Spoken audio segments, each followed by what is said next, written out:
guys. If you are joining us, feel free to drop in the chat where you are tuning in from. It's great to see where everyone's at. Karen in Montreal, welcome, welcome. We have a special guest. Ms. Jane is here from Bloomberg, and so is Lenore. We're going to be doing best practices on pitching. So it's just pitching 101. She has a presentation for everyone, and I will allow Jane to take it from here. Well, hi, everyone. It's nice to see you all. Some of you, I can't see all of you, but I'm going to start out by, I'm going to show some examples and images, but Polly sent me, I think, good questions that I get every time I do a portfolio review with somebody. I get these questions, so they're going to be addressed throughout the presentation through the images that I'm going to show you.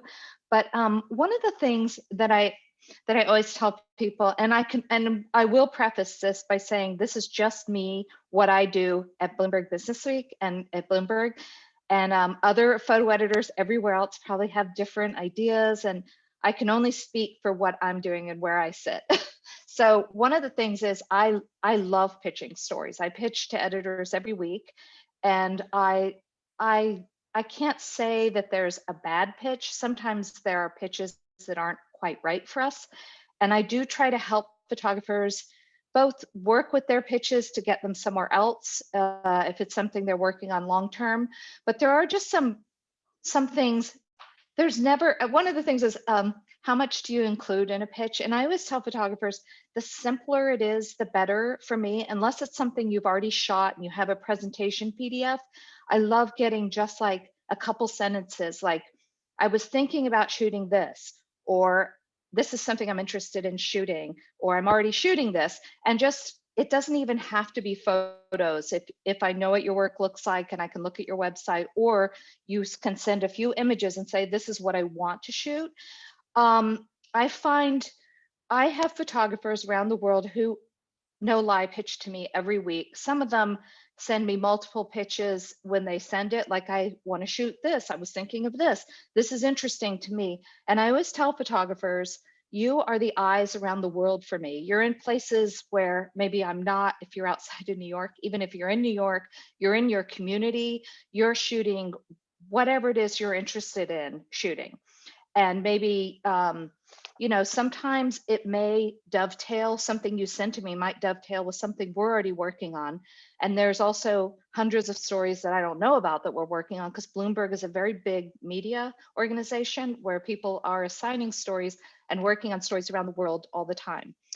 So one of the things is what not to include in a pitch. And I would say, don't include too many images, because I don't mind getting emails every day, but if I have to scroll through a big PDF or, I don't know, a lot of images, it's really hard for me. But if there's a few images and I ask you for more later, that's kind of the best way to pitch for me anyway. And one of the things the other thing was, how often can you pitch the same story or publication? And I would say, pitch away. And I'll tell you why in some of these examples, because I have people that have pitched to me for years, and I almost equate it to sitting at the pond fishing, because every once in a while I have something and it's like, oh my God, this photographer just sent me this pitch. I just got this story. I'm going to hire them to do this story. And the other thing is, was how do you get on the radar for assignments? Well, one of them is to pitch to me and to do this and to do portfolio reviews. There are probably some of you that have reached out to me, and I have reviewed some of you, but I've been doing a steady stream of reviews all year. I know some of them cost money, but I'm also open when I have time. I love to meet with people. I love to see new work. So that said, I'm going to launch right into sharing the screen, because I tend to talk a lot and I want to open this up for questions at the end. So I tried to narrow this down to some things that I thought would be interesting in the range of what we do. So I'm going to share this now. Hopefully I'll be able to do this. I'm not very good at sharing. Can you guys see this? Yes, it looks great. Can you see it? Okay. So I'm going to go through. Can you make it yeah. bigger? Can you? Yeah. How do I? Yeah. have it single page.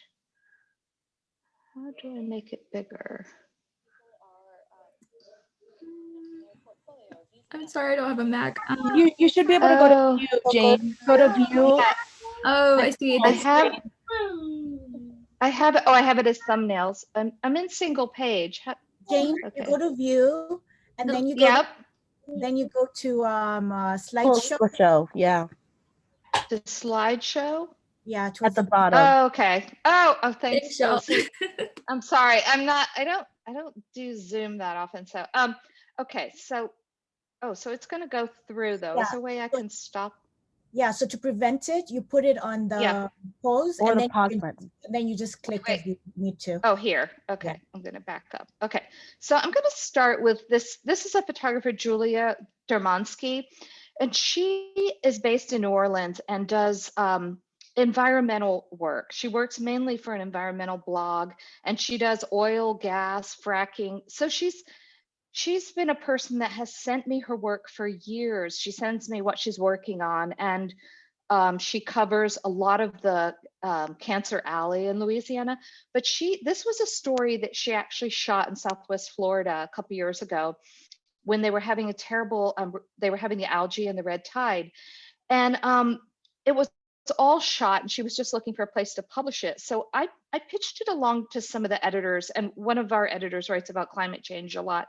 But the reason this became a business story is because after the housing market crashed in Florida, this was like the epicenter of it in 2008, Cape Coral, Florida. A lot of people were able to buy houses there, and there were people that came from different countries, and they bought houses very, very cheaply, and they bought boats, and they became boat captains. This algae bloom, which originated in Lake Okeechobee from the pollution, it destroyed a lot of people's livelihoods, and a lot of people had to move and resell their houses because you can't breathe when this algae comes. And she covered it all the way to the Gulf of Mexico, where this kind of flows into, and it killed a lot of the fish and everything that year. So we ran this. I just licensed the images from her, and I can send you guys later. I'll send you links to all these stories, but it was beautifully shot, and we just paid to use it as a slideshow online. So that was an example of, she is very persistent. I always tell photographers, be persistent, because every time she covers everything in Louisiana, and she's always sending me photos. And a few years ago, I had a story on fracking damage in oil, and I have licensed images from her in the past few years. But I think a year ago, we did a story about a Taiwanese plastic factory that was going to be built in Louisiana in the kind of Cancer Alley area. And she was actually very embedded with the local community there that's based. It's a woman who's an activist, and she knew all the people there. So I hired her to shoot it because it felt natural to have her do it. So I always say, like, she is always sending me links to things she's working on, and it's interesting, and I always keep her in my mind whenever I get an oil or gas story in Louisiana or Texas. I always think of her. Why is this doing that? Okay, can you guys see this double too? This is a little annoying. Anyway, I'm gonna just we see it across the spread, Jane. Okay, is that okay to see it like that? I wanted to do a single page, but that's all right. We'll just do it like this, and I'll talk through these. And this is another example of a photographer who had already shot this project and was looking for a place to publish it. He's an Italian photographer and had gone to northern Russia to photograph where all this space junk falls down and people build boats out of it and things. And I loved the story, but we didn't have a place for it. And then we ended up doing an issue on an entire issue on space. So we actually licensed this as one of the big photo essays for that issue. So in essence, we paid him, we published it. It hadn't been published in the US yet. So, and that's another question I know some of you will have is, can I pitch my stories in other places? I always say, I mean, usually photographers are doing that. They're doing a blanket pitch. Sometimes it's not a good idea to do that with us. We're not going to publish anything if it's already been published. And also, one time I got a great story from a photographer in Europe, and they had already had it in the works somewhere else, and I got it approved and everything, and we couldn't run it because he was kind of sending it out everywhere. And so it's good to kind of send it out and then wait and get an answer and send it somewhere else. That's my opinion. But this is another example of somebody I met. I met this photographer at a review at Photo Nola.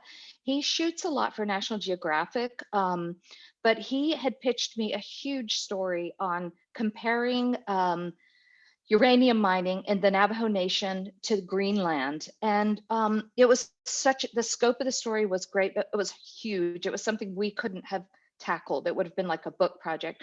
But then after he pitched that to me, we started working on an issue on the periodic chart, and it was a takeover issue where we did stories on every single element in the periodic chart. So this covers Greenland is where they're going to mine all the rare earths. So I just asked him to repitch the story, just covering the rare earths, and we would send him to Greenland to do this. So it was an interesting story, and he had to do some of the reporting himself. He had to find, because it's not being mined yet there, he had to find here this rock collector who was there who could identify each rock that would have the mineral, the minerals and the rare earth minerals. And then he had to also find people that were going to be affected by the mining, some of the local people. So he did like a little bit of reporting while he was there as well. But it was a beautiful story. He was there for a few days. And then the same thing, this is the cover for that same issue. This photographer based in South Africa had sent me a pitch for doing a story about neon. And there were these activists in Hong Kong, a story in Hong Kong. These activists were trying to preserve the signage, and there were only a few places left in Hong Kong that make the signs. So he wanted to go and photograph these people, and he had met some people at the university and different people. And that was another one, like the Greenland one. I kind of shelved it, and then I got this, when I got the periodic chart, I was like, oh, he can do all the noble gases, because there are quite a few noble gases in neon. So we assigned him to go to Hong Kong and do this. And he did all this beautiful, he found some of the old signs, and he met with some of the people that are saving the signs. And just a full disclosure, this is my favorite issue I ever worked on. It was so interesting to try and illustrate and do photo essays and things for every element in the periodic chart without just showing rocks. This is also a young photographer based in Brazil who somebody introduced me to her, and she spent the last 5 years, she has never shot for a magazine. She had spent the last 5 years, she's a drone pilot, and she goes in a small plane around Brazil. And she had covered the area in Minas Gerais. I'm not saying that right, so you guys can correct me later, but it's where they do all the iron ore mining. And I pitched this as a story, and the editors were like, no way. It was right after the dams had collapsed there, and there was a lot of photographers, news photographers flew in, did on the ground coverage of the destruction to the villages there. But she actually is from there. She grew up there, and she's been documenting this for years. And they're kind of like beautiful paintings. And so our editor's like, no way, we're not doing this like beautiful disaster story. But after I saw her work, I did get this story that I worked on just about the tailing ponds. So I asked her to edit through her work, and I asked her if she would mind, licensing a few images just for just for the web. So she did. And after that, because it was published and she was young, somebody at the UN in Brazil, from Brazil saw it published in Bloomberg, and it actually got her a show. So she had a little show in New York in a kind of an office space, and she and I have kept in touch, and she keeps me up to date on her work. But this is the work she's most interested in doing, is covering the environmental damage, because on the roads, you can't see these ponds. They're mountains and things. You can only see them from the air. And there hasn't been a lot of coverage of this. So when I did the elements issue, we were doing a piece on niobium, and that's, I guess China is starting to mine a lot of it in Brazil. So I had her go up in an airplane. She shot this image over here because it made the most sense. I was like, she knows the area. She knows exactly where all of this is going to be mined, where it is mined. So I hired her. I think that was the first time we actually did an assignment together. And on the right, this is a photographer in Seattle who, at the beginning of COVID last year, when Seattle became the kind of American first closed down city, she started sending me pitches for stories that really were not stories we were going to run. We had already done them, like what it's like people are, using hand sanitizer and wearing gloves. I got hundreds of pitches like that in the beginning of what the world looks like right now. But she kept sending me photos of the empty streets in Seattle, and I had assigned a photographer in Seattle. We ended up licensing this image from Chona Kassinger, and she's now since done a few assignments for us. But this is one person too. I tell people, be persistent. I didn't know her. She emailed me cold, and this image was chosen by the editors. We did a sweep of the world. We were doing the empty streets in Seattle, in Milan, in Wuhan, like everywhere. As everything started closing down around the world, we were all of the photo editors were gathering images.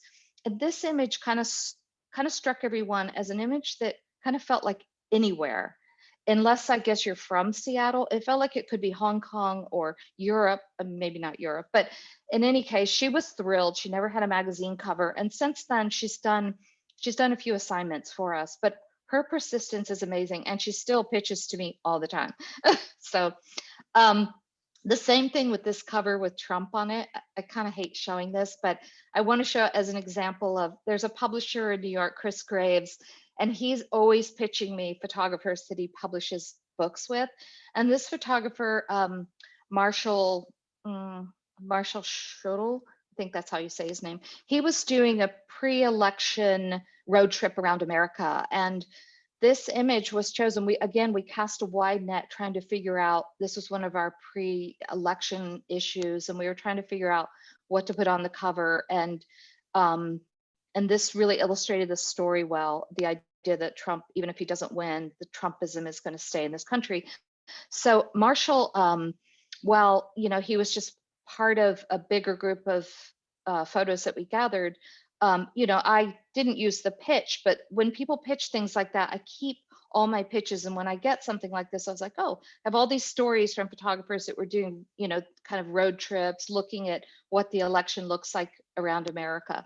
So, so that was a good one for him. And I haven't worked with him since, but I'm sure I will. This one, the Mardi Gras beads, this also came out of the Photo NOLA reviews I did. This photographer, Caroline May, is a self-taught street photographer down there. She lives in the French Quarter. I looked at her work, and she started telling me about the Mardi Gras beads, because I was in New Orleans when they were tearing up Bourbon Street, and it was like, I don't know, 30 years worth of plastic that had just was clogging. She said that's part of the problems with the storm drains. They're clogged with like decades worth of plastic from the beads. So New Orleans was starting to do these things, doing bead buyback and different programs to try to prevent the beads from going into the storm drains. And I had to convince her to do this. I asked her to pitch this as a story to me, because it turned out she had so much information. She worked for the city, and she worked doing mapping, and she knew how many beads, she knew all these numbers, like how much it cost to clean up after a parade. So I sent her out for 2 nights. I pitched it to our editors, and she did a great job. She went out at night, and I really wanted the focus to be on the beads. And there were some other images where they had these things in the drains called, I think, bead buddies or something, so the beads wouldn't go down. And a lot of the kids were trying to gather the beads because they would get them, I think, bought back. But she did a great job. And it's funny because I was like, I can pay you for 2 days, and I want you to go out and just shoot this, and we'll do an online. We did it very quickly too, because we ran it. I pitched it to a bigger group of editors, and they were not interested in a Mardi Gras story. But then I talked to our climate editor, and he loved. I told him, I said, she has so much information and numbers to go with it. And that's often what a story hinges on for us, because honestly, everything touches business. But if you have information like, it's this amount of money or this amount of something, like a number really helps me push it forward with the editors. So I loved this story. And this one is a story that I actually pitched as a story. And I live in Manhattan, and I saw this taxi line in the beginning of the spring last year. It went on for blocks and blocks and blocks. And I was kind of obsessed with it because I didn't know what they were doing. So a few mornings I stopped and talked to some of the drivers, and the range of people, cars, and age, everything about it just felt like it was a story I wanted to see. And so I asked some of the drivers if they had been approached by any journalists, and they said no, but there were like yellow cabs and Cadillac, Escalade, Uber drivers, and there was people from all over the world, drivers. It was so like this amazing group of people, and they were getting paid. It was when nobody was taking transportation anywhere, when we were really locked down last spring in New York. They were getting paid to deliver food. So the National Guard was there, and all these people would line up in the dark early in the morning, and they were getting paid, I think, $50 to get boxes filled in their car. So one of the things that I struggled with this, once it got approved by the editors, was I wanted a photographer who could really do a beautiful job telling like a visual story, and I didn't want it to be just like portraits of people in their cars.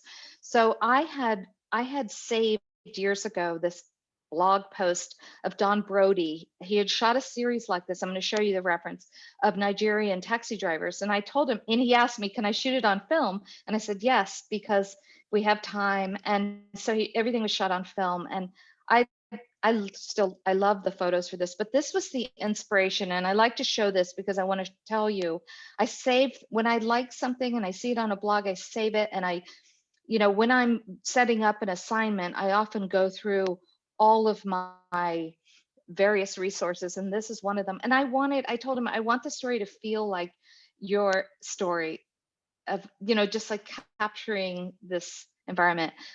Whoops, I got so he did this, and unbeknownst to me, while he was shooting for us, he told me he had just finished a documentary film on Jamaican taxi drivers. I think it's on PBS. I haven't seen it yet, but so he's kind of a taxi guy, which was fun that I, got to hire him. This is I don't know if Rita's here, Rita Harper, but she and I had portfolio review, I think last year, and she's been keeping me posted on things she works on. She sends me photos every so often. She actually pitched this story to me. She's shooting in her community in Atlanta. I love these photos. They're so beautiful, and nobody was interested, none of our editors, and maybe it was not the right time, or it was too small. So when I saw it, that it got published on the Washington Post, I was so happy for her, because I'm always happy when something we have to pass on gets published somewhere. So that's just an example of like, pitch it to me. And I didn't tell her to go to Washington Post. She obviously was pitching it everywhere, but I'm so glad it got published for her. And I'm going to end with this one, because this is a photographer based in I think she's based in South Africa. She sent me this story, and it was a very organized. This is the way the pitch looked. It's a PDF that has like 12 images and her story, and she's already shot it. This was in no way it wasn't the kind of story we would run. It's about Alzheimer's in Africa and how it's dealt with. But I knew there's a woman who used to work at National Geographic that I worked with a lot, who has a fund named after her parents, where she's giving scholarships and working with photographers that are covering Alzheimer's. So I connected the two of them.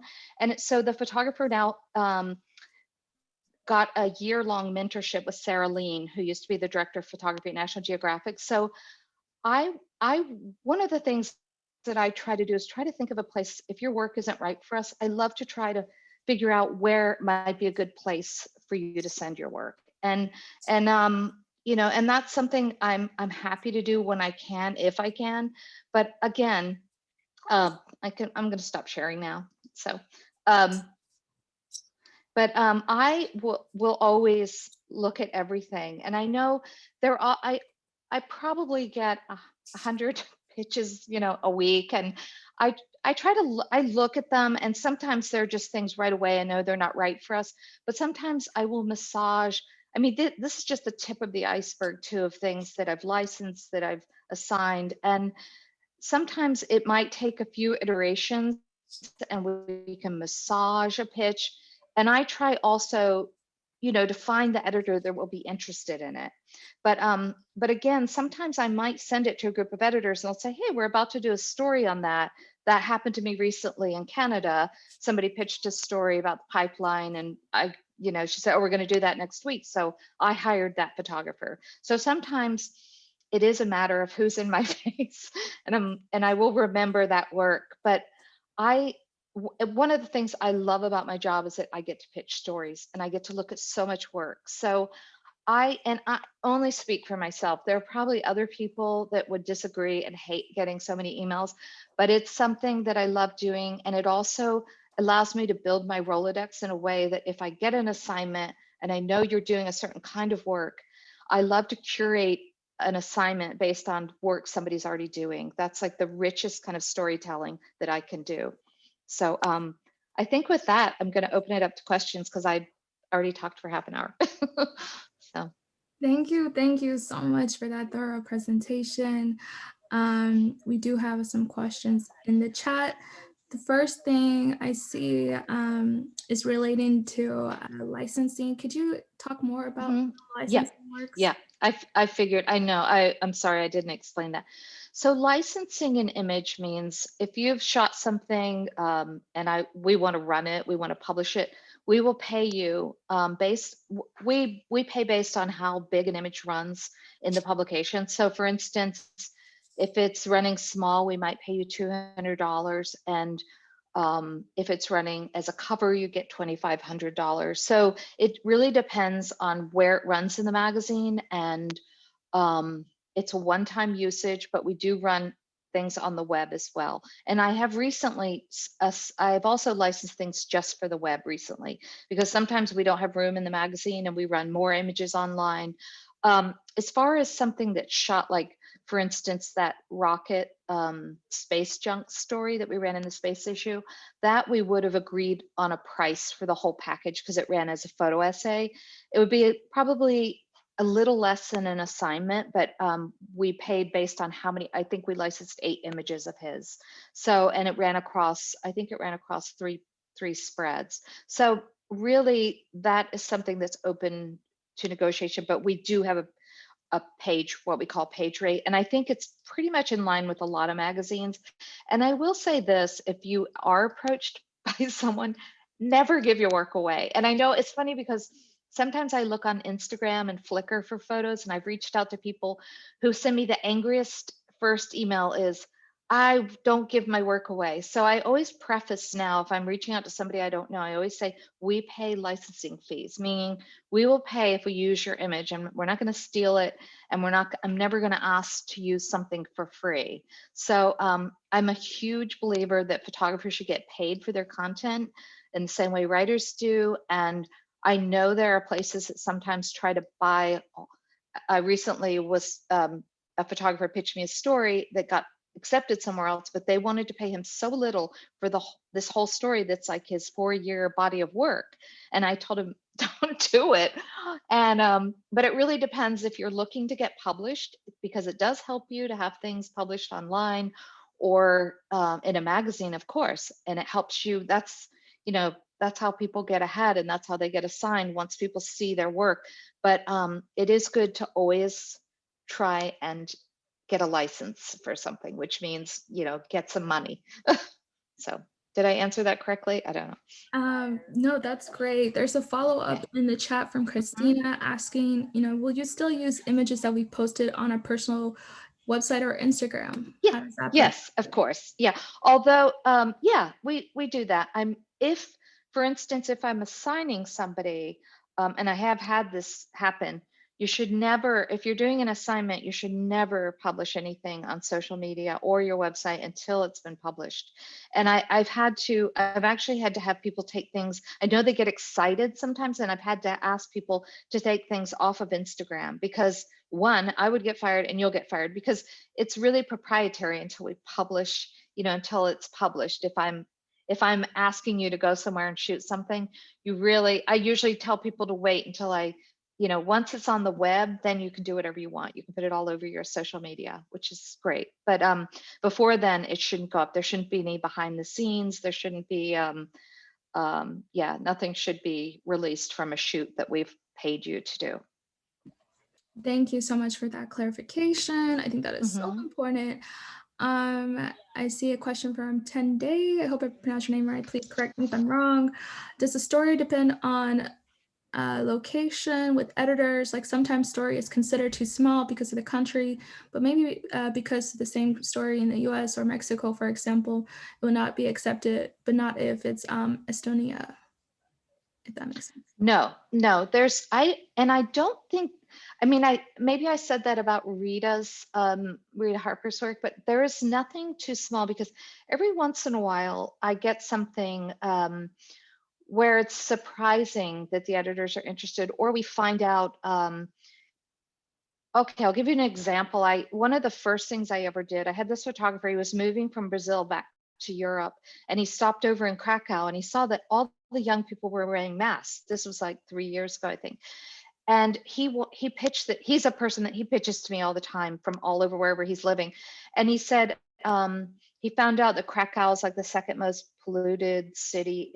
It might still be the case, I don't know, in Europe, and maybe the world. It's very polluted in the winter there. I think they burn coal. So his work is beautiful, and I'd always tried to find something to work on with him.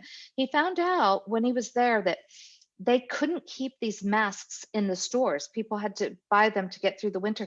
And most of them were made by this company in Minnesota that makes masks for dirt biking. So I sent it to, we have an editor who does small businesses, and she loved it. And she's like, let's send him. So he went and shot portraits of all these young people just wearing masks in Krakow.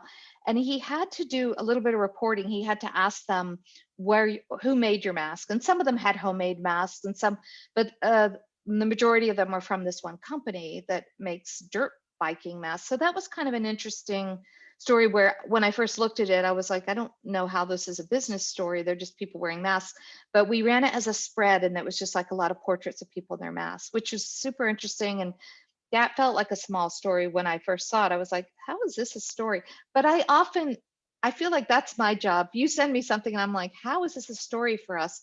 But there are ways, no matter where it is in the world, everything touches on everything. So there are ways to figure out how it can be a business story, or how, for me, it's more, how do I pitch it to the editors who are not, I'm very much a visual thinker, and I would love to just have everything be photos with deep captions, but that's not the case. So, but I don't think there's anything that can be too small. Did I answer that? I'm not sure I answered that correctly. No, that was great. And I see more great questions coming in the chat. Keep them coming. We have about 25 more minutes. So if you do have any burning questions, please do drop them in the chat. Renika asked, can you talk a little bit more about the writing component for stories? If a photographer's strength really isn't writing or crafting a story, but more so taking photos, that will bring a story to life. How does that change how one might pitch an editor about a subject? Well, I will tell you, some of the pitches that I haven't been able to get through were when a photographer pitches a story with a writer, because we have so many writers around the world. There is no need to be a writer at all for this. You are an image maker, and you send images, and if you can just write enough to tell me what it's about. I mean, I'm not a very good writer either, and I've been tasked sometimes with writing, captions and things, but we have writers that we usually, what happens if I get a pitch and we find, like for instance, I'll tell you with that taxi driver story, the editor who was assigned to it, she was in Brooklyn, and she didn't really want to come to Manhattan. And because we were so at the beginning of COVID and people weren't traveling. But I know one of the Bloomberg News writers that I work with on other stories, he doesn't work for the magazine, he works for Bloomberg News, but he lives near me and he's young. And I asked him, can you get permission to work on this story? Because I need a writer that can go with Dawn. They needed to be on the street together to keep track of the people's names, their numbers. And so that was a case where I partnered the writer with the photographer. But it works all different ways. But usually it's better if you're just doing the images, and you don't need to write at all. We have writers, we have editors, and sometimes we you know, I recently got something approved that was pitched to an editor and I together, because it's people that have worked with us before, and it was a writer and a photographer team that are going to do a story together. But that doesn't always happen because we have so many people around the world. We have bureaus all around the world. And sometimes also, you might go, like on an assignment, you might go with the writer, or usually the best scenario is it's already written the story and you go and do the shoot. But I had a photographer pitch me a story in Miami, and she ended up this editor who was working on it asked her to pitch it a different way, and she repitched it, and they went together. He flew from DC to Miami and met her, so they worked together on the ground. And sometimes that's the way it has to be done, because you might be photographing something that you can't go back and do while the, you know, and the writer needs to be there. But there's so many different iterations of how a story can work. But certainly do not let your writing skills get in the way. And if you can't explain a pitch very well, just send me photos or some, you know. But I think just describing sometimes what is interesting to you, what you want to shoot, or what you were thinking about, you know. And I always tell photographers, if there's something that you're already working on, like, you know, some of the stories that I've assigned have ended up in art books and on gallery walls, because it's part of a person's bigger body of work. And that's why when I do reviews, I always ask people, you know, sometimes people put together PDFs like business work, and I'm like, I don't want to see that. I do so many different kinds of stories, but I always ask people, show me what you love to shoot, and show me what you're working on that's personal, because often that's the work that is the strongest, and that's the work I often will hire people for, you know, because if I have a story and it's a sensitive story, or it's a story covering something that you're already doing in your work, I just think it makes for richer photos for everyone. And then you own the rights to your work after we publish it. We don't own them. So you're free to publish a book. You're free to put it on a gallery wall. You're free to do whatever you want with that work after our embargo of 90 days is over. So. Ooh, that is very helpful. But you know, it also brings to another point that I see in the chat. What if you do both? If you are a photographer and a writer? Adri asks in the chat, can you talk about what it looks like for both? Would you want to see writing clips alongside a pitch deck? No, I don't want to see writing clips, but it's great because then you can write your own captions. And sometimes when we do photo essays, it ends up being just maybe deep captions that are written, and it might not be a written through feature. So that's great if you can write. And as you saw with the Greenland story, he actually ended up pretty much writing all the captions because he did the reporting. I mean, he had to he had the people's names, he had, you know, and that's something that's important is if, like when I send people, sometimes I send people out where they're doing a little more discovery on the shoot, and they need to keep track of like who they're shooting, and just so we can do follow-up questions. But certainly, if you like writing and you want to write, then it's great. You can, you know, if it becomes a photo essay, you can write it, but I don't need to see writing samples, no. Would the rates then increase, or, you know, would it still be? No, that's the thing. I only have the photo budget. So that's where it becomes tricky. That's why it's hard for us to assign something with a writer, because that's a whole other separate team, the editorial team that handles the writers and the writers' contracts. And I don't negotiate that. And that can be tricky because they have so many writers and they have so many people that are on staff writing. So for instance, if you wanted to write and it would just be like captions, it's fine. And we would have an editor. The editor at the magazine would be the person that goes over the final words. You wouldn't have any kind of final say in the words, the same as I edit the photos and you don't get to tell me what to write. So just FYI. But I don't know if that makes sense, but when it's on assignment like that, I think, I don't even know what a writer's freelance writer's contract looks like. I've never seen it at Business Week. So, but there are cases where we have done that, where I work with an editor and they hire the writer. So that's probably something that's open in negotiation. If it became a bigger story, certainly, and you needed to have it be a written through story, then we could probably do something with the rate. Yeah. But I will say we have a pretty good day rate, so I think it's pretty fair, and you know, just just so you know that. Thank you. That's a great explanation. Lyra asks, how would one go about pitching a project that has yet to be started due to the lack of funding? Oh, well, that's the perfect kind of, that's the kind of pitch I get all the time, something that somebody wants to shoot. Just describe it. I'm trying to think of some examples because this is what I get so many of. I have a photographer who's based in Rome that I work with, and he pitches to me, like he'll send like a few paragraphs of, oh, I'm interested in doing this shoot about this school, or he just sends me like a paragraph describing something he wants to shoot. I haven't assigned him in a long time, but he did pitch a lot of stories about hydrogen. So when I did the periodic chart, it made the most sense to hire him to go to Scandinavia and shoot this hydrogen story. But if you haven't, I mean,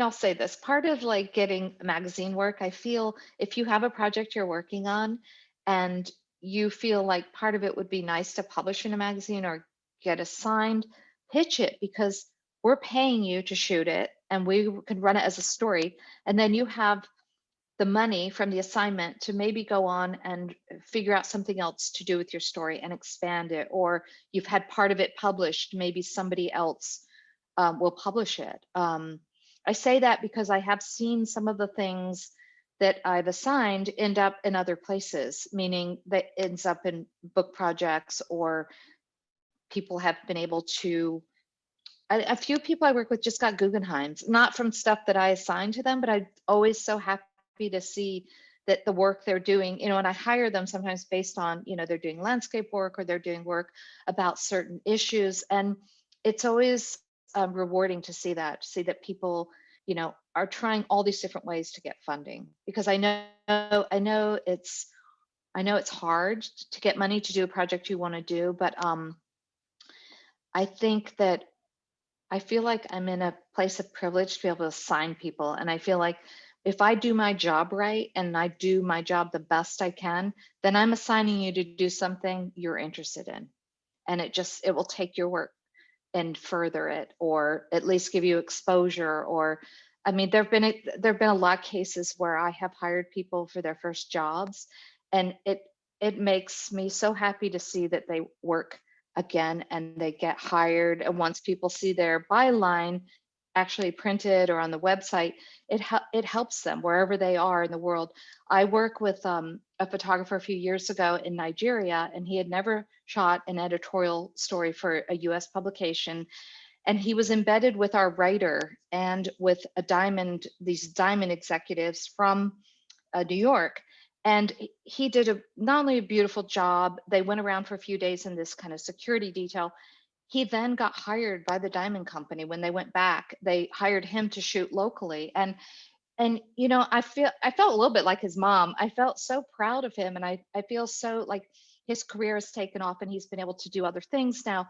And he just sent me his wedding photo last year. So I do feel like that's where I sit. If I can help, and we have so many stories we assign every week, and I feel like there are so many people making photography and doing important work, and our job where I sit is to find everybody and to find different people, and not to keep, COVID has been wonderful in so many ways. I was already doing this before COVID, but I think a lot more people are doing it, where I try to hire as local as I can, because it does not make sense to fly somebody somewhere where they're already photographers. They might not be a photographer or you've worked with, but they can do the job. And I've had to talk people into doing assignments that never shot for magazines because they were nervous that they couldn't do it. And I said, you've already shown me work like that you're doing in your book project, or like you can do this. Just, go and do it. And whatever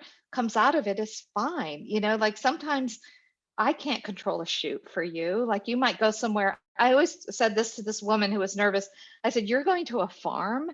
It could rain. The farmer could be an asshole. I don't know. Like he could have a bad day. Don't worry about it. Get what you can get. It's not going to jeopardize our working relationship. I'm giving you this job because it's in where you live, and you showed me this book about this area, and just do your thing, like don't don't sweat it. Because I could feel her getting nervous. And I said, and honestly, in this story, we're going to run one photo in the magazine. So just have fun with it. And don't worry if you don't, like, there have been people that have gone on shoots and been like, oh my God, it was raining and I could only get, and the guy walked away. And I said, so you got one photo, it's great. What, and some, you know, it's not the end of the world, and it's never going to jeopardize a working relationship with me. So, and again, I only speak for me, not for the rest of the photo editing world, because I'm sure there are other people that have different ideas about how they work. And this is just something that I have learned, and I have learned so much in the past year from me. I have met so many photographers working in my silo here, and I, more than ever before, because, you know, now I don't need people to come to New York and come to our office. I meet people all the time, and I have assigned more work than I ever have, I feel, this year. So, and licensed work. So, and I just keep trying. Part of what I try to do is just find people all the time somewhere and give somebody else an opportunity, because I think there's so many great photographers and so many people doing interesting work. And it's hard for me to find it all. If I'm, you know, I go to reviews and I meet with people, and I'm happy to meet with people that have gumption are the ones that have reached out to me. There have been a lot of people with gumption during COVID that are persistent. I say persistence and gumption really get you a long way, with me anyway. So other people may find it annoying, but. Thank you so much. I do see a few more questions. We'll try to do a lightning round, put you more in the hot seat to get out to all of these, because these are some great questions. Okay. Ashley asks, how do you make sure the ideas you are pitching to editors remain your ideas? So how can you protect your ideas? For instance, if I pitched a photo series and they do not choose me, but they take my idea, how would I handle that situation or prevent that from happening? Well, that's interesting. That's a really good question. And that's something I worry about, because as I've said earlier, one of the reasons, like we have a pitch meeting every Thursday with the editors, and they're in bigger groups. They know what's going on in Asia, in the Asia group, and because the magazine, I feel like, is this little place, and there are many newsrooms that are doing other kinds of stories for online, and we have other publications. So there have been cases where they're like, the editors will tell me, well, we're already doing that story. So I would just tell the photographer, we're covering that, or, you know, we're doing that, but we would never take somebody's idea and not hire them. And I've actually had cases where I've pitched a story and then I found out we're going to do it. And I said, we have to, you know, I think we should hire this photographer because they pitched it to me. So for us, I wouldn't take somebody's idea and, like, nobody's going to steal it, like, as it were, but there are some things there are some stories that are kind of circulating, and you might find that somebody's already working on that, and I mean, obviously you would be doing it differently than someone else, but that has happened to me where I have pitched things and it's been something we've already, embarrassingly, the other day I pitched a story. I thought it was so clever. This photographer sent me a pitch. I pitched it along, and that one of the editors said, we just did that story. I was like, oh, I didn't read it because I don't look at everything on the web because I'm busy looking at photographs all the time. But so that is something, I don't know if other publications do that, and that would be really sneaky and really horrible, and I'm sure it happens probably, but also I think there's probably a lot of coincidence when that happens, is my hope. So thank you so much for that. Mario asks, let's see, scrolling back up to the top, going back to that social media question. So if you had a project that you were doing on, you know, on your site or on Instagram for a while, like a personal project, and you wanted to pitch it and get it landed somewhere, should I, you know, take them down before pitching? I don't think so. Because I have a feeling things that I've pitched, I don't have time to check everybody's Instagram, but I don't think you need to. I mean, I will say, and I did this earlier, I did this last fall, I did a presentation about using Instagram as a way and how I find photographers on it. And that's like a whole other thing. But I do try to follow a lot of people. And sometimes that's one of the tools I look at when I'm assigning. So if I have something in the middle of nowhere, I had something in the middle of Montana, and I knew there was a photographer doing personal projects across Montana. So I asked him where he was, and I hired him. But I don't think that would be a problem. I think it's, that's hard. That's a really good question, but I don't see that Yeah. being a problem if you're not being paid to publish it. I don't know. It's complicated, right? Because that work does get circulated, but I mean, sometimes also, like, I see people's work on Instagram, and I ask them, like, sometimes in reviews, I see work. I would say every time I do a review, I get excited about somebody's work and ask them. I either ask them to pitch it, or I pitch something they've already shot. So I've done Yeah, I'd that a like to couple give times. an example quickly that actually just recently happened, like 3 days ago, from the Black women photographers community. There's a photojournalist, her name is Zakia Woods, who's currently actually doing a takeover on our Instagram. And she has been doing this personal project for several months now, since the pandemic got started, on documenting mental health workers, social workers who are on the front lines of COVID. And she started with her sister, and then has just been, finding New Yorkers and been documenting them on her own.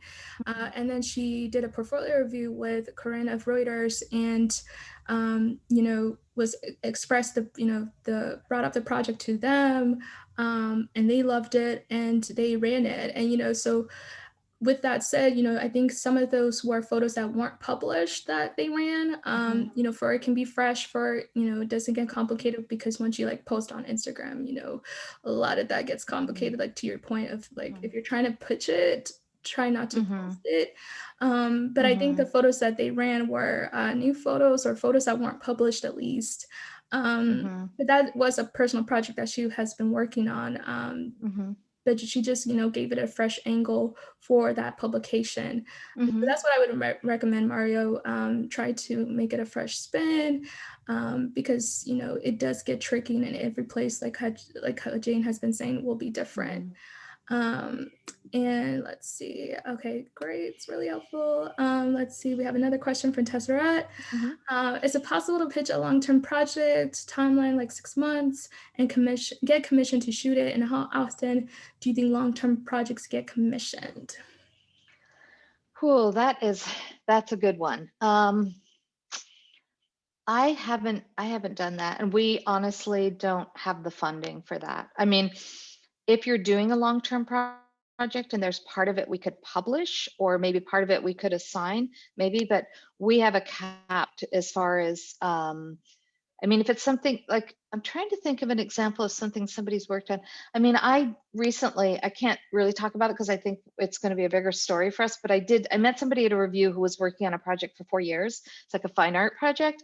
And I pitched it to our editors, and they loved it. So I'm not sure yet if we're going to license some of his work. He has hundreds of photos of this one thing he's been doing, or if I'm going to sign him. We haven't kind of figured out. We'll figure out the budget. But as far as assigning something like that, I don't think. Well, I don't know. It's funny. I haven't had that happen. So maybe we could work it out. I don't know. Maybe you come in and out of the project, and we can publish part of it. I don't know how that would work for us. Mostly because there are probably places that do things like that, like National Geographic, or places that are monthly. But because we're a weekly, we move through things kind of quickly. And I think that's a good point. Remember to do your research, and when you do your pitches, if this is a weekly, I work on, like, for example, I work on a daily show, and we'd love to, have something planned 6 months from now, but things change daily. Like, we can't think that far ahead. And so that's why you have to really tailor it to the place you're pitching, and look at what they've done, and see if it makes sense for them to invest in something long-term like that. Because again, we don't know what's going to happen next week. And so, I mean, although it's true, I did work, I take that back. I did work on a story last year in Japan that was about, they called it the 80-50 problem, where people 50 years old were unable to get jobs and they live with their parents. It was a very kind of sad story. And that story, the photographer did shoot over the course of, because it was during COVID, and she was based in Tokyo and working with the writer. They were kind of working together because of the language barrier for me. They, I don't, in the end, I think she shot 6 days, but it was over the course of many months. So it is true that because she did video as well. And that was a bigger long-term project, I guess. Yeah. So every once in a while, there are things where I guess maybe we work on them for a long time. I guess I was thinking more like, no, I can't pay you for 6 months, but you can join the staff. But it's, yeah, I don't know. I feel like some of these things as they come up, there've been, I can't even think of each unique situation, but you know, working things out with photographers and figuring out what it is they're working on is kind of part of the puzzle. So. Thank you, thank you. And I do see, I'm looking at the time, we had 3 minutes. Oh. And with that said, I'd love to, you shared a lot of great information already. And folks who are in the room, we're doing a part 2 next week with the director of photography on the business side of photography, which will, dive into like invoicing and things like, and different terms and language and contracts and all that jazz. So it's a partner, it's another continuation of this conversation in a sense, but more so on the business side. So if you have any more remaining questions on that, come next week for that. Again, it's with Bloomberg. I see one question in the chat. Asking, okay, yes. So I will be sharing Jane's email if that's okay for you can send, if you have a pitch. That's fine. I see Aisha in the chat has a pitch that they would like to send to you. So I will send everyone who registered. So if you in here, you register, I will send over her email for you can reach out. But not my Gmail. You have my Bloomberg email, right? Yes, your Bloomberg email. You know what else I can send you that you can share with everyone if you want is I do have a list of stories that it's a little more in depth than what I showed you. So you guys can check out stories I've worked on. It's mostly from this year, but then I put together just a series of things that I had pitched that got shot, because I've been sharing that with photographers as I meet them, because often they ask me, what kind of work are you doing? And I've been talking to students too. I've been teaching a few classes. So just trying to explain to people what a business magazine looks like, because it doesn't look like what you think. And it's like, it's not, I'm not shooting 1980s Fortune magazine headshot. So, I mean, which is like every once in a while I go to review and I get people try to tailor their work for me in that way. And if I shoot portraits, I mean, and also I mix up who I have shoot jobs. I've had fashion people do portraits and war photographers do fashion. And, as the kind of curation of a shoot requires, I try to mix it up. So. Amazing. So don't be afraid to send me anything because I never know. Like I do everything from still life to studio portraits. So thank you. Is there any last takeaway that you'd want to share with folks? Any last thing? I just say be persistent, be polite, be persistent, but and also I try not to ignore emails and I try to respond to people, but sometimes it might get lost in my email. So be persistent. Like if you sent me a pitch and I didn't say, I'll get back to you, sometimes I ask people to email me back because I may not be able to get in touch with everyone. Don't be afraid to email again, because I'm not trying to be rude, and I'm not a rude person, but sometimes email makes me rude. And so I just think something I used to say to my son, I think, you're not a rude, but don't be a rude person. But I think just like be persistent and don't be afraid. Like email is easy, and don't be afraid to email and be like, hey, I sent you that pitch, because you need to pass that along if we're going to pass on it. And I always tell editors that when they sit on pitches, I've paid people for sitting on pitches because we have kept people from selling things. Sometimes, like we held a pitch for a long time once, and I said to the editors, are we running this? You love it. We're not running it. What are we doing? And, so I have paid like a kill fee to photographers because it's not fair. And I try to keep on top of that. But if you pitch something, don't be afraid. So I just say, be persistent, be persistent with people, and don't be afraid to email people and reach out cold. People reach out cold to me and then I've assigned them. So, you have to be, and that's the hardest thing I think about being a photographer, is that being a business person when you're an image maker is hard. And it's hard to have to do both of those if you don't have somebody doing that for you. And, so, don't be afraid. Like I'm happy to get emails and answer them when I can. But yeah, yeah. It's funny because I get asked often, and it varies, like you said, with each person, but for you specifically, not for the whole photo world, for you specifically, when you say be persistent, how persistent, like, when should a person follow up with you? Well, if you pitch something to me, you could follow up in a week, and then I might be like, oh, I haven't had a chance to pitch it yet, but I'm gonna pitch it. I mean, honestly, there are people that are not afraid to email me. Those are some of the people. I would say this, like, and it's something I've learned in my own life, like squeaky wheel, you're the first person I'm going to think of when, I was like, oh, I need this photo from this place, and this person keeps emailing me. But I do think I think you can do it in a week. And then, and I have a photographer right now. I think he just emailed me again. He had pitched me a story and I forgot to answer him. He's like, well, I just want to know, what's going on with this? And I just said, I think it's a pass. But I was like, God, did I not answer you? I'm sorry, because I've been sitting on this story for a few weeks.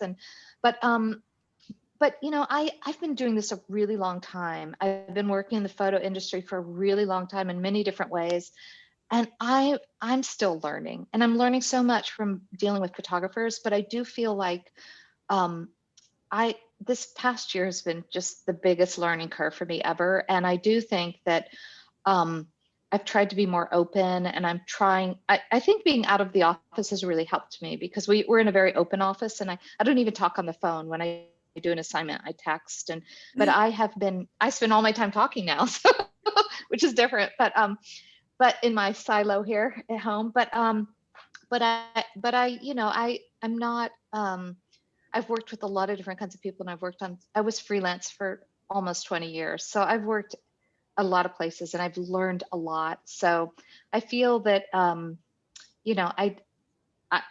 so that's why I say I can only speak for me with the persistence and I just know that it's hard to break into a publication. And it's hard to have people, it's hard to knock on a door, not have anybody open the other side. And it's hard to not have people answer your emails. I think it's rude. And as a freelancer, I had to do that a lot too. So just to get work. So I feel that I'm always shocked when photographers tell me, oh, I sent that, but they didn't answer me. And I just think that's just rude, because it doesn't take that much effort to just say no, or thank you, or, this isn't right for us. It's a couple words. It takes a minute, so I will try. I promise I will try. Thank